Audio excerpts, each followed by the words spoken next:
When I had a stroke at 60, the entire fabric of my family shifted overnight. Their indifference cut through me like a cold sea wind. My name is Linda Whitmore. I lived in a small suburban house just outside San Francisco, California. That morning, I had woken up like any other day, making my way to the kitchen for a cup of coffee. I had just wrapped my fingers around the mug when it slipped through my trembling hand and shattered on the floor. I froze. The entire left side of my body had gone numb. I couldn't move. My mouth drooped awkwardly and my words came out slurred and broken. Drool trickled down my chin as I screamed silently over and over in my head. Help me. Somebody help me. But no one heard. Fortunately, my husband, Donald, was home at the time. He rushed in at the sound of the crash and found me crumpled on the floor. He immediately shook our daughter Amanda awake and called 911 as he fumbled for his phone. The ambulance rushed me to United Hospital in the San Francisco Bay Area. Amanda sat beside me, her face tight with worry. My son Jason arrived a few hours later. I had foolishly thought that this illness might draw them closer together, even if only temporarily. But the moment the doctor left the room, they began arguing. The doctor had explained that it was a mild stroke, caught early enough that with proper care and rehabilitation, I had a good chance of partial recovery. The key, he emphasized, was that I would need family support during my stay. I felt a flicker of relief. Recovery was possible. I had some savings, insurance would cover most of the expenses, and I wouldn't be too much of a burden. How naive I was. Before the echo of the diagnosis had faded, Donald stood up, adjusting his jacket as he spoke. I promised Ruby I'd rehearse with her this week for the August dance. I'll be staying at her place to practice. You kids better step up and do your part. The way he said "you kids" as if he weren't family, stung deeper than the stroke itself. Without so much as a glance back at me, he walked out. Amanda rolled her eyes and snapped, "I'm always the one taking care of Mom. It's your turn now." Jason shot back instantly, "And how much has she done for you? Free rent, babysitting your kids, paying your bills. Don't act like you're doing her a favor." Amanda sneered, not missing a beat. "Oh, like she's been awful to you? Who helped you get that car? Who fronted the down payment on your house? You're her son too, Jason. Or have you forgotten you owe her just as much?" They argued like enemies, trading accusations in front of my hospital bed, fighting not over me, but over who was more used by me. I couldn't hold back my tears. They knew how much I had given to each of them. Yet neither was willing to give anything back. And then it happened. A sour smell rose from my body. I had lost control of my bladder. The argument died instantly. The air thickened with a heavy, unbearable silence. I tried to lift my hand to cover my face to hide my shame, but my arm wouldn't move. All I could do was sob helplessly, my eyes darting between them, pleading silently for help. Jason looked away, grimacing. He stood up abruptly. "I've got a meeting to prepare for. Sorry, I have to go," he muttered. Without another word, he hurried out of the room. Amanda, fuming, barked after him, "Coward. All you ever do is run away." Then she turned to me, forcing a brittle smile onto her face. "Don't worry, Mom. I'll make sure he comes back." But she too spun on her heel and left. The door swung shut behind her. And just like that, the world fell silent. I lay alone in that hospital bed, the dampness beneath me, the hollow silence of the hallway, and the numbing cold that had settled deep into my bones. All of it swallowed me whole, like a frozen lake in the dead of winter. Ah! I tried to cry out, but with my twisted mouth I couldn't form a coherent word. All I could do was watch helplessly as one by one they left. My pants were soaked through. I lay there, unmoving, like a piece of discarded furniture no one wanted to claim. Everyone in the room, other patients, their families, had witnessed the disaster of my family's meltdown. No one said a word, but their glances, heavy with pity, pierced deeper than any spoken judgment. I had never felt so ashamed, so humiliated, so utterly alone. At last, a caregiver from the bed next to mine couldn't bear it anymore. She let out a soft sigh, walked over to my side, and without a trace of disgust, gently helped me change into dry clothes. She even rummaged through her own bag and pulled out a spare cotton towel, carefully slipping it beneath my head. "There you go, sweetheart. Now your pillow won't get wet," she murmured, her voice as soft and warm as the San Francisco evening breeze. My vision blurred with tears. The gratitude swelled so fiercely in my chest that I couldn't speak. I could only lock my eyes onto hers, desperately willing her to feel my silent thank you. Just as she finished adjusting the sheets, Amanda reappeared. Jason was nowhere to be seen. Amanda strolled in with a bright, breezy smile, like she had just finished a workout session. She plopped herself down beside my bed and chirped, "Mom, I thought about it, and I decided it's better if I'm the one to take care of you. I'm way more thoughtful than my brother, aren't I?" It sounded sweet enough on the surface, but even as she spoke she was already pulling her phone from her bag, her fingers flying across the screen. The nurse had instructed her to help reposition me regularly. Amanda had nodded dutifully, but the moment the nurse left she went right back to scrolling through Instagram and short videos. She put me in an adult diaper but often only changed it once a day. My skin began to itch, especially down below, an unbearable crawling itch like ants biting into me. But I had no strength to even scratch. All I could do was blink desperately at the kind caregiver across the room, praying with everything I had that she would notice and come to my rescue. It wasn't because I couldn't afford better care. I had savings tucked away from my retirement fund. Medicare would have covered part of it. I could have easily hired a full-time private caregiver. But Amanda waved the idea off. "Mom, do you know how much a private nurse costs?" she scoffed.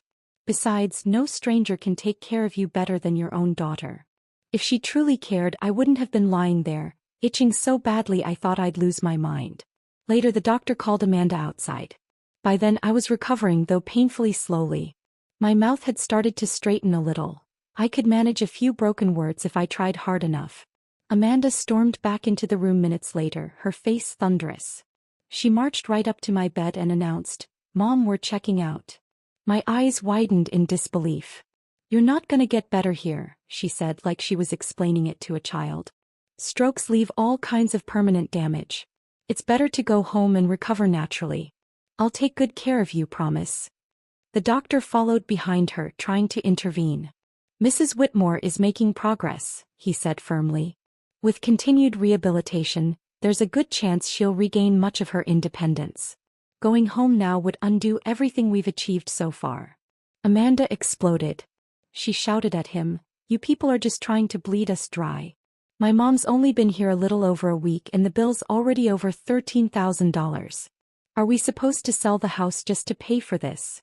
It was crystal clear. She didn't want to spend another dime, even though it was my money, not hers. And because she was my next of kin and held power of attorney, she had the legal right to discharge me. And she did. I summoned every ounce of energy I had left, forcing out a few broken words. "I want to stay." But she didn't even look at me. It was as if I hadn't spoken at all. Soon enough Amanda brought me back home. The bedroom was exactly as I had left it, but once she dumped me there, any pretense of caring vanished. Her so-called care consisted of delivering 2 meals a day, one in the morning and one in the evening. Lunch. She was at work. It wasn't her concern. Changing my adult diaper depended on her mood. Wiping me down, turning me to avoid bed sores. Those things never happened. There was no clock on the wall, no curtains drawn open. After a while I couldn't even tell whether it was day or night. I started to feel like I was rotting away, quietly, invisibly, forgotten by this house, abandoned by the world. Until one day a pair of small soft hands gripped my wrist. "Grandma." It was Caleb, Amanda's youngest, my 4-year-old grandson, the little boy I had raised with my own hands. "Grandma, why won't you play with Caleb anymore?" He tilted his head, his voice sweet and high, so much like Amanda's when she was a little girl. I forced a smile and reached out, trembling, trying to stroke his face.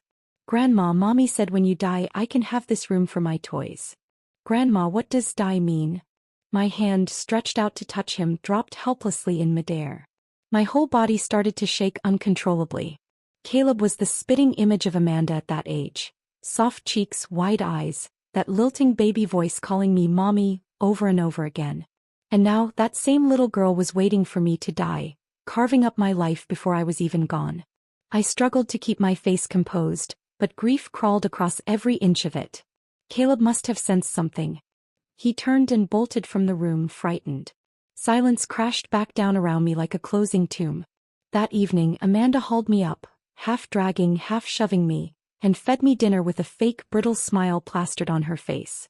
"Mom, where do you keep the bank accounts? The house deed, you know, all that stuff." I choked on a mouthful of food.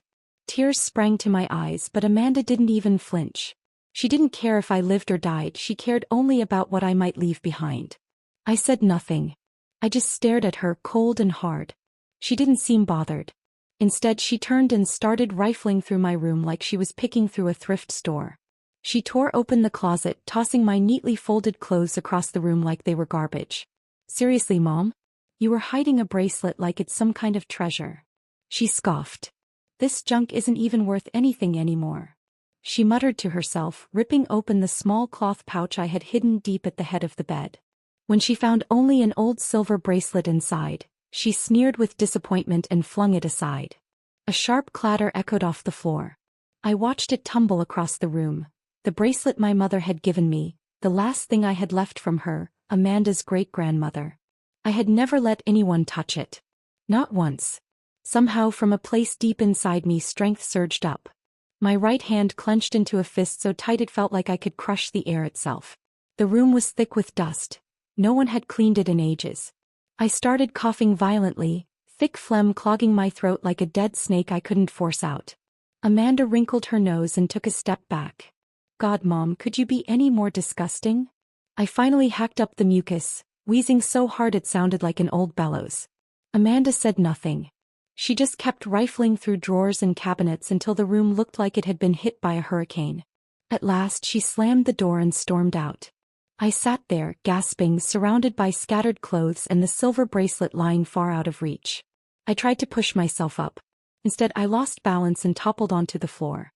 My left side was dead weight. My right hand clutched the bracelet to my chest as if it were the last patch of pure ground in a battlefield of ruin. From the living room I heard muffled voices. Amanda was on the phone, speaking in a casual, almost cheerful tone. "Jason, Mom's pretty much done for. Just a matter of time now. We'll be free soon." She laughed lightly. "Dad's too busy dancing with that old hag to care about her." Sweat dripped from my hairline onto the hardwood floor, leaving dark streaks across the wood. I braced my right hand against the doorframe, my face pressed against the ground, biting down hard on my own breath to keep from sobbing aloud. Tears spilled out anyway. "She's probably crying," Amanda said lazily into the phone. "Let her. It's not like she can do anything else anymore." And at that moment my heart finally broke. Not just cracked. It shattered into pieces so small I knew it would never be whole again. I lay there all night, motionless, my mind wandering back over the past 60 years of my life. I tried to pinpoint what terrible sin I had committed to end up like this. But no matter how hard I thought, I couldn't find a single crime. All I remembered was being the woman who gave up her career for her children, the woman who swallowed her pride for the sake of family, the woman who leapt into fire the moment someone cried, "Mom." At dawn, Amanda finally noticed me still lying on the floor. She dragged me back into bed, muttering under her breath, "Mom, what are you doing down there? So gross." She shoved a peeled hard-boiled egg into my mouth, then immediately launched back into her old routine. "Mom, seriously, where did you put the house deed?" I ignored her. She got irritated. "Look, it's not like it matters. Sooner or later all the stuff will belong to Jason and me anyway. Why not just hand it over now?" So I said nothing. Rolling her eyes, she slammed the door and left. After she was gone, I spent a long time inching my hand under the bed, dragging out the backup cell phone I had hidden there. Hands trembling, I snapped the battery in and dialed my husband's number. "Linda? I'm busy rehearsing right now," he snapped. "Call Amanda or Jason, will you?" Before he hung up, I caught a woman's laugh echoing in the background. Helpless, I dialed another number. "Diane, come get me at noon. Take me to the hospital." When the words left my mouth, I exhaled in one long, shuddering breath. Diane Harris had been my closest friend for decades. We were each other's emergency contact, the kind of friends who had keys to each other's homes. She once told me, "Linda, if you ever stop answering your phone, I'm busting your door down." And she meant it.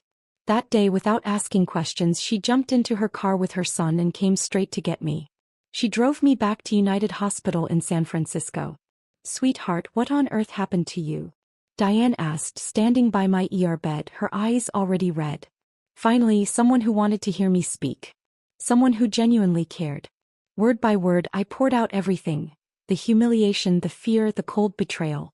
Diane sat by my side, her hand resting on my shoulder, tears streaming down her face as she listened. Before I could even finish, Amanda and Jason's calls started pouring in. I waved them off, nodding at Diane to answer for me. "Mom, where are you?" Amanda snapped through the line. "You know I had to come home from work and search the whole house for you? Could you just not make everything so difficult?" Diane raised an eyebrow and held the phone away from her ear, her voice sharp enough to cut glass. "I'm the one who brought your mother to the hospital. Got a problem with that?" Diane's temper was legendary in our neighborhood. Her voice alone could make grown men shrink. On the other end, Amanda went dead silent. After a few seconds, she tried again, softer this time. "Mom's illness. It's not like it can be cured. Keeping her in the hospital just wastes money. I was just thinking maybe." "That's none of your business," Diane snapped. "From now on, I'll be handling everything concerning your mother." And with that, she hung up without another word. She patted my hand. "Don't worry, Linda. I'm not going anywhere." I nodded and insisted she help me hire a full-time private caregiver. She did. Found me a wonderful Mexican lady, neat and efficient, with kind hands and a voice like warm honey. I never expected it, but those days in the hospital turned out to be the most peaceful, joyful stretch of my life in years. Not once did my children visit, and strangely I didn't miss them at all. Every day Diane brought little treats I loved. Fresh raisin muffins, warm creamy chicken soup, homemade caramel pudding. We spent hours chatting in the tiny corner of my hospital balcony, sometimes laughing so loudly that nurses would come by just to join in. I even asked the caregiver to help me buy a new smartphone. One afternoon I went on a little spree, ordering myself a basket of fresh fruits and an armful of flowers. When Diane opened the bags, her mouth dropped open. "Are you crazy, Linda? You finally lost it. Took you 60 years, but you finally learned how to spoil yourself." I laughed. For so long I had pinched every penny, saving, always saving, for my children. Looking back now, what a fool I had been. They were never worth it. With the stress lifted, my spirits soared, and my body began healing faster than anyone expected. Even the doctors marveled during their rounds. "Recovering 90% of your function after a stroke? That's practically unheard of," one said, shaking his head in amazement. A few weeks later I was discharged from the hospital. Standing at my own front door I felt nothing. No warmth, no relief. The house was empty. No one had come to pick me up. Inside, the bedroom had been rearranged. Children's toys were scattered everywhere. One glance and I knew Amanda had been busy while I was gone. I didn't get angry. I simply gathered up everything that didn't belong to me and piled it all in the center of the living room. That evening, Amanda finally came home. When she saw me, she froze for a second, then flashed a dazzling smile and shoved a bag of groceries into my hands. "Mom, you're back. I've been dying for your roast chicken."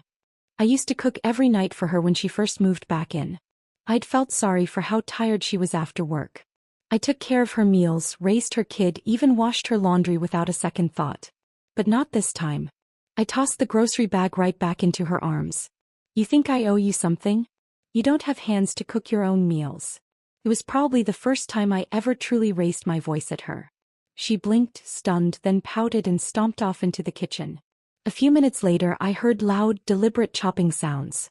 Meant for my ears, no doubt. I flipped through TV channels, barely glancing up.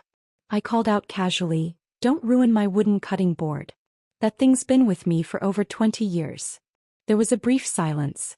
Then, "Oh no." Amanda rushed out, holding up a bleeding finger. "Mom, I hurt myself," she cried, waving her hand dramatically, expecting me to drop everything and fuss over her. I barely looked up. I simply adjusted the remote controls on the coffee table and said, "Handle it yourself. I'm not a doctor." I caught a glimpse of my cutting board, split into 3 pieces, and my kitchen knife now chipped at the edge. I sighed, but not for her little cut. I mourned the loss of my old, faithful tools. Those things had been part of my life for decades. Amanda bandaged her tiny wound and kept parading her finger in front of me, fishing for sympathy. He thought I would melt. I just looked at her and let out a dry, mirthless laugh. Did she really think I owed her anything? "Mom," she ventured, a little hesitant now. "You've changed. Since you came back from the hospital." I smiled thinly. "I figured something out." He blinked, curious. "What?" "In this world," I said, locking eyes with her, my gaze razor sharp, "you can't rely on anyone. The only person you can count on is yourself. She flinched, turning her head away, unable to meet my eyes. But the more I looked at her, the more disgusted I felt. You should find another place to live, I said calmly. She stared at me as if she hadn't heard correctly. Amanda owned a small one-bedroom condo in the city. She wasn't homeless. She had once claimed she moved back in to keep me company. The truth was she just wanted free room and board. Mom, you're kicking me out? I'm your daughter, she yelled. Then she grabbed Caleb and shoved him into my arms. Mom, you're really going to send your little angel away too? Caleb, go hug Grandma. Caleb cuddled into me with a soft, "Gran'm, please," and my heart did soften for a second. Amanda thought she had won. A smile was just starting to creep onto her lips when I spoke again. If you don't move, I'll call a moving company for you. The smile died instantly. Desperate, she tried to push Caleb onto me again, hoping guilt would change my mind. I'll admit it, my heart was never made of stone. But I had finally learned. I would not let my kindness be used as a weapon against me ever again. I looked her dead in the eye, my voice colder now. Amanda, tell me, what exactly do I owe you? She blinked rapidly, her face crumpling into a mock pout. Mom, how can you say that? I didn't rush. I spoke slowly, each word sharp and clear. Caleb is your child. You should be the one caring for him. I helped you out of love, not obligation. Starting today, I won't be your babysitter anymore. I stopped cooking for them. I only cooked simple meals for myself. The food I liked. Without anyone else to cater to, I felt lighter, freer than I had in decades. I had always thought living alone would be hard. It wasn't. Amanda tried several times to mend things. She would shove Caleb at me, hoping I'd cave. I didn't. I just turned the TV volume up louder. After a few days, she was on the verge of a breakdown. One evening, she stood in the kitchen doorway, fuming, Caleb tugging on her hand. She pointed at the table with disgust. Mom, you're not going to babysit, fine. But could you at least make something edible? This bland crap. Who's supposed to eat it? I looked up at her. The doctor told me to stick to a light diet. I'm just following instructions. If you want something else, make it yourself. I took another sip of my hot broth and added, by the way, when exactly are you moving out? She inhaled sharply, trying to compose herself. Mom, this is your home and my home too. I'm not leaving. She shifted tactics, laying it on thick. You're my mother. If you don't help me, no one will. There was a time when those words would have cracked my heart. Not anymore. I pulled out my phone, called a moving company, booked the service, paid for it, and requested expedited handling. All in one swift motion. Not long after, 2 movers appeared at the door.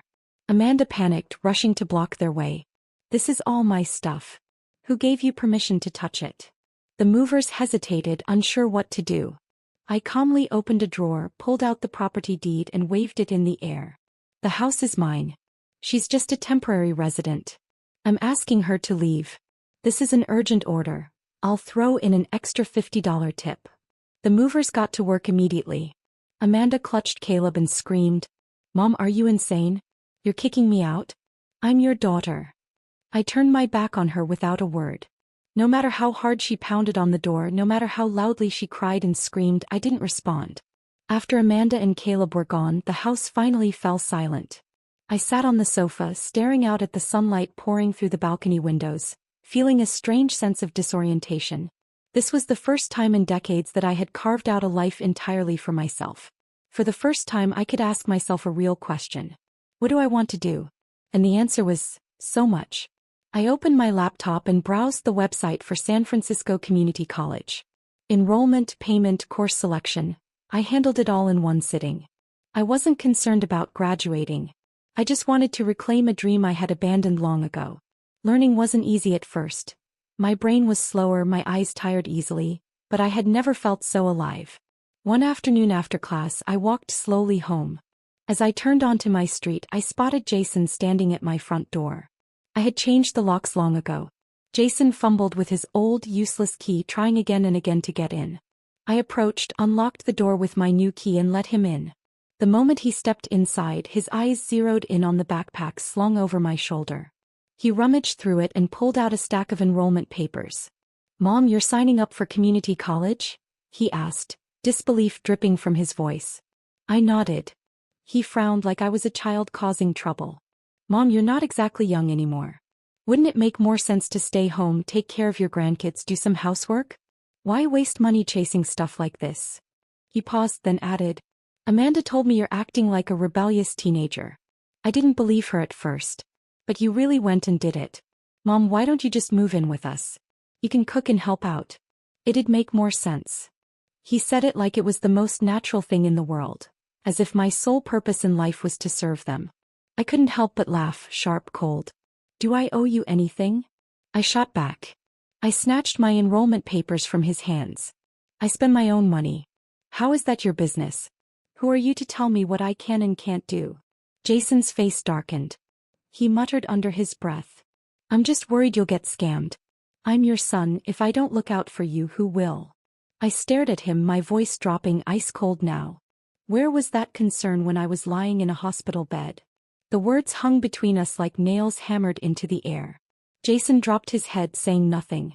I didn't know what he was trying to achieve, and I didn't care. Maybe I really was going through a late-in-life rebellion. But God, it felt good. Living alone. Doing whatever I wanted, whenever I wanted. Why had I spent so many years being their servant? Jason kept rambling in the living room, nagging and lecturing. I nodded along absently, pretending to listen, but in truth I didn't register a single word. When he realized he couldn't guilt trip or bully me anymore, he finally left, muttering angrily under his breath. The door clicked shut behind him. And in that moment I felt lighter than air, like a lobster finally free of its old, cracked shell. I was enjoying my life at home so much that when Donald suddenly showed up at the door, I didn't even react at first. Hey, old lady. I'm back. He shouted across the room, dragging in a massive bag and dropping it at my feet. I glanced down. The bag was stuffed with dirty laundry reeking of stale sweat. I wrinkled my nose in disgust, picked up the bag without a word and tossed it right back at him. Wash it yourself. Don't expect me to do everything for you. He stared at me wide-eyed as if seeing a total stranger. After a few stunned seconds he scowled and kicked the bag right back toward me. You're my wife. If you won't do my laundry, what good are you? I didn't bother replying. I just turned around calmly and shut the door in his face. We had been sleeping in separate bedrooms for years anyway, ever since the kids grew up. In hindsight, maybe that was a blessing. I didn't have to see his perpetually sour face every day. I returned to my desk, pulled out my thick textbook and started reading. From behind the door, Donald's voice bellowed non-stop. Linda. Where's dinner? Linda. I'm out of my meds. Go get me some more. Linda. Where's my Latin dance outfit? I gripped my pen tightly, forcing myself not to roll my eyes so hard they fell out of my head. Was this man crippled? Could he not put on socks without me? It was almost absurd. For years I had lived like this, thinking it was normal. Now seeing it through new eyes, it made my skin crawl. Sighing, I finally went into the kitchen and whipped up a simple dinner. Of course, the moment he took a bite, the complaints started. What is this garbage? Tastes like crap. Why don't you learn from Ruby? Her cooking's 100 times better than yours. Ruby, his beloved dance partner. She was around his age, had been widowed about 7 years ago. She used to be a professional dance instructor and now taught senior citizens at the local community center. Donald had gotten hooked on dancing because of her. He had tried to drag me along too, but my back problems made it impossible. After that, it was like a switch flipped. From then on, in his eyes, I couldn't do anything right. I didn't dress as nicely as Ruby. I didn't cook as well. I wasn't as graceful. And of course I didn't know how to dance. He would pick at me constantly, using every conversation to knock me down a little further. I ate the last bite of my meal in silence, washed my own dishes. And then, right in front of him, I scooped his half-eaten dinner straight into the trash. I scrubbed my plate, wiped the table clean, and without so much as a glance back, headed for my room. Behind me, I heard him roar in outrage. Have you lost your damn mind? I wasn't finished eating. But no matter how loudly he shouted, how furiously he barked orders, I didn't give him so much as a glance. Not anymore. Donald wasn't the type to back down easily. He dug in and played dirty, letting dirty laundry pile up, dishes stack up in the sink, and the whole house reek of sour, rotting food. He thought if he just waited long enough, I'd crack and clean everything up like I always had. But this time, every dish was dirty. Every pot crusted over. The kitchen smelled like a garbage pit. And still I didn't move. After a few days, when there wasn't a single clean plate left in the house, Donald swaggered to the kitchen doorway, arms crossed over his chest, grinning smugly. "See? Told you. You always come crawling back," he said, shaking his head and flashing that smug smile. "Linda, you should take a page from Ruby's book. Now that woman knows how to treat a man." I let out a sharp, humorless laugh, picked up a handful of utensils and tossed them loudly into the sink. "If Ruby's so wonderful," I said coldly, "why don't you go live with her?" Our marriage had been arranged by our parents. Before the wedding, Donald and I had met only a handful of times, barely enough to learn each other's favorite colors, let alone build a future. And yet we were shoved hand in hand into the church, expected to make it work. The sweetness, the bitterness, the countless heartaches, I swallowed them all by myself. No one had ever asked me, "Do you want this?" They only told me, "This is what you should do." For 40 years in Donald's eyes, I had never been enough. Not pretty enough. Not smart enough. Not good enough. In the past I swallowed my pride, told myself to endure. But not this time. Donald's face twisted with anger. His voice rose, sharp and ugly. "If I hadn't taken pity on you, I would have been with someone else years ago. You think anyone else would want you? You're ugly and stupid. Divorce." The word struck my mind like a lightning bolt. I had never seriously considered it before. Never even dared to whisper it to myself. Growing up, my parents drilled lesson after lesson into me. Start working early so you're not a burden. So I skipped college and joined the workforce. This man is a good match. Marry him. So I married Donald. A woman's job is to serve her husband and children. The family is your whole life. So I lived for them and never for myself. 40 years had passed before I realized. I had never once made a decision purely for myself. A surge of unstoppable energy rose inside me. "Fine," I said, the words tumbling out before I could even think. "Let's get divorced." Donald scoffed, thinking I was throwing another empty tantrum. "Linda, stop being ridiculous. As long as you behave yourself, I'm not going anywhere." He said it like he was the one doing me a favor. Like I couldn't possibly survive without him. I stood up slowly, leveled my gaze at him and enunciated each word clearly. "Donald Whitmore, I want a divorce." I watched his mouth fall open in shock. And deep in my chest, I felt it. A breeze sweeping through the cracked open doors of a prison I had built around myself for half a lifetime. Donald, furious, stormed out of the house, slamming the door so hard the walls shook. He left everything behind, not even bothering to take his blood pressure meds. I didn't remind him. For years, I had cared for him better than his own mother probably had. From now on, whether he lived or died, it was none of my concern. I sat back down at the kitchen table, opened my laptop and calmly started drafting the divorce papers. As expected, word spread quickly to our children. Chaos erupted almost immediately. Amanda was the first to call, her voice shrill with panic. "Mom, maybe you should see a doctor? I think you're not in your right mind." Jason called next, trying to reason with me. "Mom, you're too old to act like a rebellious teenager. Dad didn't even do anything that bad, right? So he praised Ruby, big deal. It's not like he humiliated you. You're over 60. If you get divorced now, the neighbors will laugh at you." They said it all with such conviction, as if my life was just another public spectacle for them to judge. But this time I finally understood. They have their logic. I have mine. Jason was right about one thing, I was over 60. And I refused to waste whatever years I had left on a man who couldn't stand the sight of me. This was about dignity. My last, non-negotiable dignity. Even when Jason resorted to threats. "Mom, if you go through with this, I'm cutting you off for good." I simply answered, cool and steady. "Fine." On the other end of the line, silence stretched long and heavy. Threats only work on people who care. And finally, I cared about myself more. It seemed Donald couldn't stand the idea of losing. He started dressing flashier than ever, pulling Ruby onto the dance floor at the community center like they were auditioning for Dancing with the Stars. Sequined outfits. Twirls. Arms wrapped around each other. They spun and dipped in front of everyone, putting on a show as if they had something to prove. I sat quietly in the crowd, watching them pose and perform like mannequins in a shop window. When the music ended, a smattering of polite applause rippled through the room. Donald cast a smug glance in my direction, his eyes full of mockery, daring me to react. I didn't flinch. I simply stood up and slipped out while the crowd began to disperse. "Linda." He came trotting after me, his voice raised. Come on, take the olive branch. We've been together a lifetime. Do you really want a divorce? That's just messy. He kept following me, babbling nonstop like a broken faucet. At your age, do you really think you can start over? Just put up with it like everyone else does. Nobody's marriage is perfect. I said nothing. I walked home, unlocked the door, and let him trail in behind me, still talking. He plopped down on the sofa like he owned the place. Pour me a glass of water, he said, waving a hand at me like I was still on duty. I didn't move. I stood there staring coldly at him. No reply. No service. No surrender. Not this time. I turned, walked into the living room, and slammed a stack of documents down on the coffee table.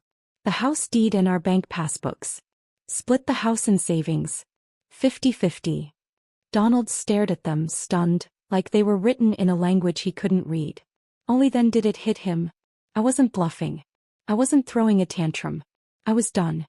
His voice trembled as he asked, Linda, why? I looked at him calmly, my tone even and measured. I want to ask you the same thing. Why was it so easy for you to walk away from the woman who stood beside you for 40 years, lying in a hospital bed alone? He froze, eyes darting away from mine. There was Jason and Amanda, right? I had stuff to deal with, and you turned out fine in the end, didn't you? What's the big deal? The big deal. Of course it was a big deal. Lying there in that sterile hospital room, unsure if I would survive the night. And realizing the man I had spent my life with had simply chosen to be somewhere else. Chosen to dance. With someone else. While I stared down death. What if I had died that night? Would he have even noticed? Would he have cared? Why would I choose to spend the rest of my life with someone who didn't choose me when it mattered? The answer was crystal clear. If we were just two people resenting each other, then divorce wasn't messy. It was mercy.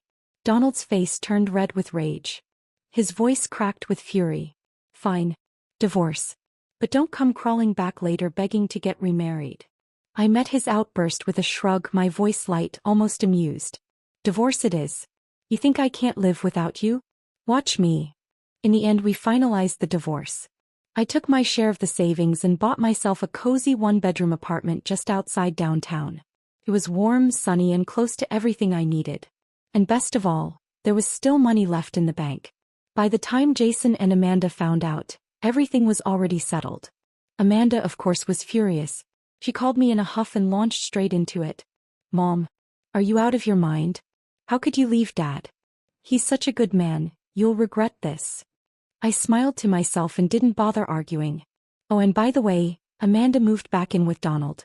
Her excuse. She wanted to let Dad enjoy some family time. I almost laughed out loud when I heard that. Meanwhile, I was too busy diving into my brand new life.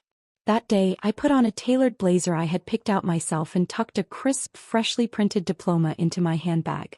I'd arranged to meet a few of my girlfriends for lunch to celebrate. The cafe was bathed in soft afternoon light, sun streaming through the floor-to-ceiling windows. We passed my diploma around the table like a precious relic, everyone marveling at it. Linda, you're officially a college grad now. Diane said, her voice full of wonder. That's amazing, another chimed in, nodding with genuine admiration. Then Susan, half joking but not entirely, sighed. If I hadn't had to stay home and care for my younger brothers, maybe I could have gone to college too. Susan had been the smartest among us back in the day. But her family's needs had crushed her dreams before they could even bloom. I raised my coffee cup, looked around the table and smiled. Then a thought struck me so clearly it felt like it had been waiting there all along. If I could reclaim my dream, why couldn't they? I set my cup down gently and spoke, voice steady, sure. Ladies, I have a proposal. All eyes turned toward me, curious. Each of us has something unfinished inside. A dream, a passion, a little fire we never got to feed. I want to start a mutual support group in our community. Something built just for us, to help each other pursue those dreams no matter how big or small. No more waiting on our kids. No more needing anyone's pity. We're perfectly capable of living extraordinary lives. On our own terms. As I spoke, I saw something light up behind their tired eyes. A spark. Hope. Something they hadn't allowed themselves to feel in a long time. The idea took off immediately. I hate being alone at home, one woman admitted, her eyes welling with tears. I'm terrified that one day I'll fall down and no one will even know. Her children lived out of state, too busy with their own lives to notice hers. Right then and there I got to work. I drafted a community survey with clear, simple questions. What's something you've always wanted to do? Do you have any chronic health conditions? What are your hobbies or interests? Next, I hung a banner at the community center and launched a free series of workshops. Everything from computer skills to public speaking, even intro to coding. Our little community started to buzz like a weekend fair. Groups scheduled regular health checkups together. Some formed knitting clubs. Others planned weekend camping trips or scenic drives up the coast. Bit by bit, day by day, our lives were quietly, beautifully, transforming. One afternoon, after a round of cards with the girls, we were just about to call it a day when a young man stormed into the room, face flushed with anger. "Mom, why didn't you cook dinner? I'm starving." He was talking to Marcia, the quietest, kindest woman in our group. The type who always said yes, who spent her entire life never denying a single request from her kids. But this time, she snapped. "Are your hands and legs broken?" She shot back, her voice sharp as steel. "I've cooked for you for 30 years. Am I supposed to owe you for the rest of my life? I'm your mother, not your maid." The words exploded through the room like a grenade. Her son stood there, stunned, totally caught off guard. His face went pale with embarrassment. He opened his mouth, but no words came out. And from that day on, Marcia was a woman reborn. She went to every gathering, every dance class, every event she wanted, without guilt. At our next card game, she was practically glowing. "My oldest son tried to get me to babysit his kid the other day," she said with a dramatic eye roll. "He's 35. And he thinks I'm just a free nanny on demand. I told him if I help, it's out of kindness, not obligation." The best part? Ever since she stopped doing everything for them, her family relationship actually improved. We often saw her son pacing around the community center, trying to track her down and beg her to come home for dinner. Whatever she said, he agreed to immediately. No complaints, no backtalk. Once we were so curious we asked her, "Marcia, what's your secret?" She chuckled, lifted her teacup and said with a glint in her eye, "They only realized how much I did after I stopped doing it." Then she paused, letting the silence build before reciting a line we all knew by heart. "It's not that life was peaceful. It's that I was carrying the burden for everyone else." The room erupted into applause. Of course, not everyone was thrilled about our little, senior uprising. At one of our weekend workshops, a man showed up uninvited and started ranting, finger pointed straight at me. "You ladies are all past your prime. Instead of playing games, you should be at home helping your families. What kind of grandmas are you?" Before I could even respond, the sisters went to war. "You just want your parents to cook and clean until they drop dead, preferably after they've tucked themselves into their own graves. You want your mom to orbit your needs forever? Try orbiting your wife's for a change. We're over 60, not over our worth. Show me the law that says we're legally required to babysit your kids." They were fast, fierce, and razor sharp. He slunk away within minutes, tail between his legs. Our community wasn't a retirement group. It was a revolution. Besides travel, our favorite activity was, unsurprisingly, gossip. And the hottest gossip always came from one of our own, ex-husbands and adult children. That's how I found out about Donald, from Diane. And I nearly laughed myself off my chair. Apparently, after Amanda moved back in with her dear old dad, she tried to recreate the setup she'd grown up with, except she forgot one thing. Donald had been served hand and foot for 40 years. He couldn't even remember where the sugar was kept. Within the first week, he burned 2 pots, broke the kitchen faucet, and left Amanda in tears. She tried to get him to babysit Caleb. After 3 days, he was groaning about back pain, sore knees, and demanded she drive him to the doctor. Amanda called me, her voice drained and sour. "Mom, I was wrong. Dad's useless. He's just a giant man-child." She paused, then added softly, "And Ruby? Not even close to you." She was hoping I'd soften, maybe swoop in and relieve her burden. But I was packing for a 3-day, 2-night trip to Napa Valley with the girls. My voice was warm, calm, almost sweet. "I've already signed up for a wine tour, Amanda. Don't bother me. I washed your dad's clothes for 40 years. Funny, I don't remember anyone offering to help me." Less than a week later, Amanda and Caleb packed their bags and moved back to her tiny apartment in the city. She had finally admitted defeat. One evening we were playing poker at the community center when Diane leaned in close, her voice conspiratorial. "Linda," she whispered, barely containing her grin, "guess what? Ever since your daughter moved out, Donald and Ruby's life has been, let's just say, fancy." I set my cards down and propped my chin on my hand. "This I have to hear." Diane chuckled, her face lit up with mischief. "Well, I asked because I knew you'd love the gossip. Turns out Ruby, for all her charm and poise, is a hardcore neat freak. The kind of woman who has color-coded mops. One for the kitchen, another for the living room. At first she kept everything immaculate all by herself. But over time even she started to get tired. She assumed Donald would be like me. Take the hint, roll up his sleeves, help out. But Donald, he stayed parked on the couch, legs crossed, yawning like a bored cat. "Do your thing," he told her. "Just don't interrupt my rest." Ruby lost it. She hurled the mop across the room. And Donald, still smug, like who else is gonna do it if not you? Don't let her soft-spoken facade fool you. Ruby, when pushed, has a temper sharper than a steak knife. One day she snapped. "I married you to build a life together, not to be your damn maid." And with that she slapped him across the face. Diane reenacted the whole scene right there at the poker table, throwing in a whiny imitation of Donald. "Linda never gave me this much attitude. Women these days, no respect." Her performance was so spot on, we laughed until we couldn't breathe. For a long time I used to wonder, would they be better off without me? Turns out, not even close. Karma knows its way around. A few months later, Donald had a stroke. After the divorce, his routine went completely off the rails. He stopped taking his meds, skipped meals, kept odd hours. It wasn't just the stroke. He was also diagnosed with diabetes. The day I heard the news, I decided to pay him a visit. Not out of guilt, but curiosity. I wanted to see what a man looks like when no one is there to care for him. He wasn't as bad as I had been, at least he could still speak. When he saw me walk through the door, his eyes lit up. "Linda," he said, voice thin and shaky, "thank you for coming." For a moment he looked small. Fragile. I nodded calmly. "Just here for a quick look." What I didn't say was, "I came to see how far you've fallen."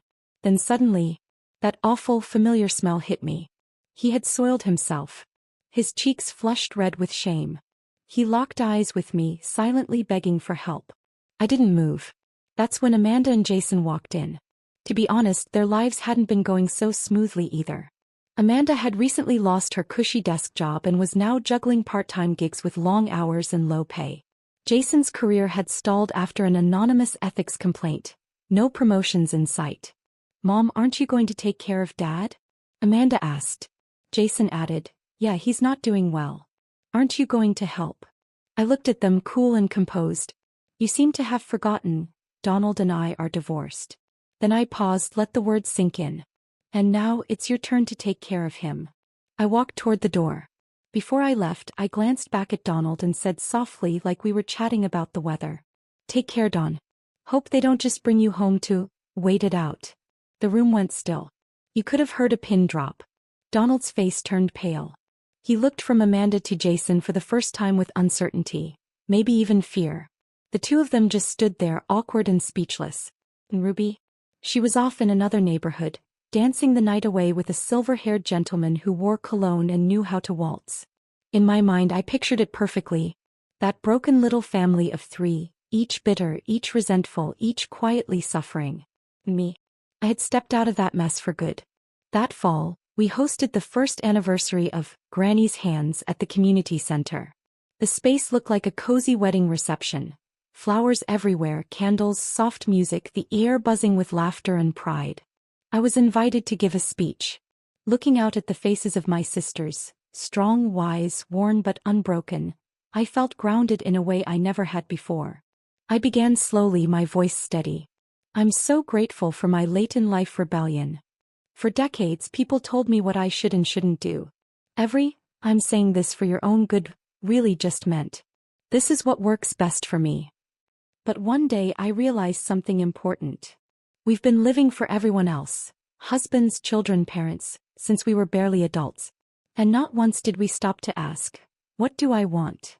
There's no law that says we must give the rest of our lives to anyone.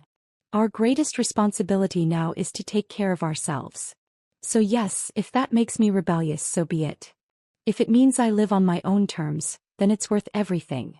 I paused, then smiled wide. So, ladies, let's rebel together. The room erupted in thunderous applause.